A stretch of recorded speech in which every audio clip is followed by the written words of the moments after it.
Design. Let's talk about the color first. It is called Aura Black and it looks beautiful. You can see a blue hue when you move the phone around, which I really loved. Backside of the phone is made of glass plastic combo called Plastic, but it doesn't feel plasticky and instead it feels more like glass and more premium. At the rear, you can also see three camera setup with almost flat panel, which is a good thing. The frame is made of aluminum and front 6.7-inch AMOLED panel with Infinity O punch hole has protection from Gorilla Glass 3. Overall, the phone feels hefty but well balanced. You get the power and volume rocker on the right and hybrid SIM tray on the right. You can either put two SIM cards or a SIM card and a micro SD card with capacity of up to 1 TB, which feels impressive. As expected from Samsung, the Full HD Plus panel is bright and punchy. While you don't get 120 or 90Hz refresh rate, I feel most of us won't mind this feature as this screen can impress anyone with its display quality. The Infinity O is very less intrusive and you will not have any issues during day-to-day tasks, watching movies or playing games. You can use in-display fingerprint scanner or face unlock for easy unlock of device. Fingerprint scanner is slightly slower and inconsistent at times, but to be very frank, most of us won't be noticing it much either. Face unlock is much faster and very useful. During good lighting, you won't even feel the face unlock working its wonders. You get one-handed mode for easy access, if you have small hands in particular, which is a nice touch. You get a single bottom firing speaker that gets adequately loud and a 3.5mm jack with Dolby Atmos support which amplifies the audio quality, which is a nice thing. Today we are going to review the Yamaha Fasino 125 Basics and we will be also looking at Performance and software. You get 2-year-old flagship 10nm Exynos 9810 with 6 or 8GB RAM. But you will not have any issues, be it day-to-day usage or while playing games.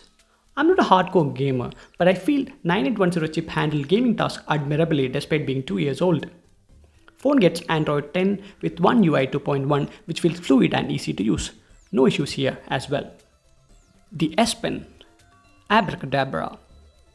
This is one among the most important reasons to buy a Galaxy Note. You have to use it to understand how good it is.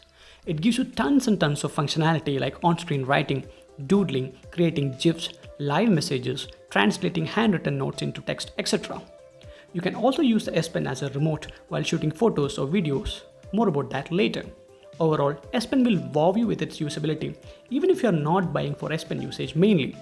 It is truly a magic wand for sure. Camera. You get a 12 megapixel ultra wide angle camera without OIS, a 12 megapixel wide angle main shooter with OIS, and 12 megapixel 2x telephoto camera with OIS. At the front, you get a 32 megapixel selfie shooter. The picture and video quality is amazing and in my opinion it shoots great images that are punchy in color and captures good details. You also get dedicated night mode as well.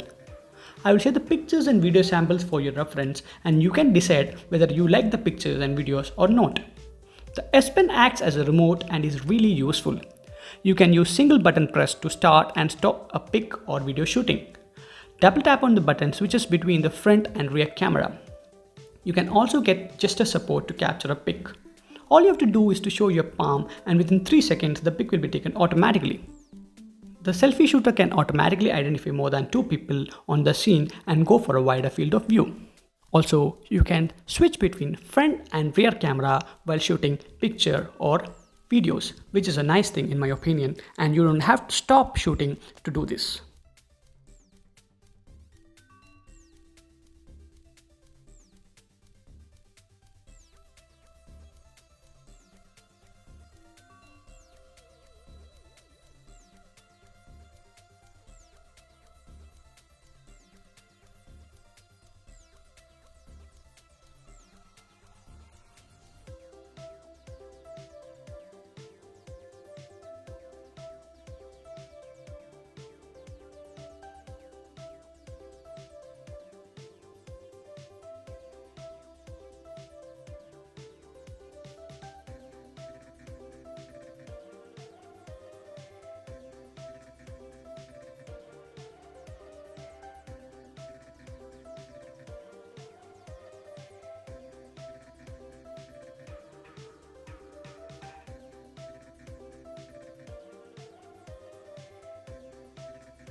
audio capture is also good, and the shake is not that much if you see.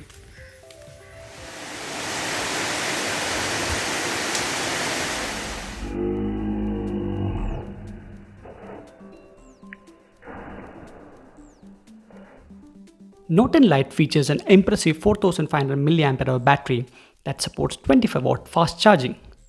The charging from 0 to 100% takes around 80 minutes, and despite having an older 10nm chip and my hard usage, it could easily give you minimum 6 hours of screen on time with around 10 to 15% of the charge remaining at the end of the day. Other special features. Being a Samsung mid-tier model, you get a lot of additional features that are really useful. Some of them are as follows. Samsung Pay, which can literally replace your wallet. Military grade security from Knox. Screen recording. Link to Windows feature.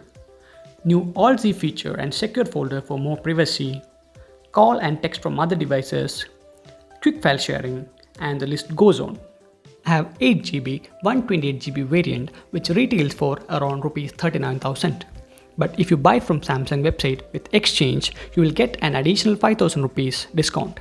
In my case, I exchanged my Galaxy S8 and ended up paying only 24,000 rupees in the end.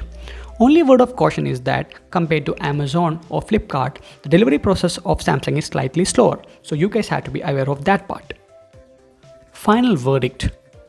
Overall, I am pretty much impressed by Note 10 Lite. It has excellent screen, impressive camera, extremely useful S Pen and good battery life, and it is made by Samsung.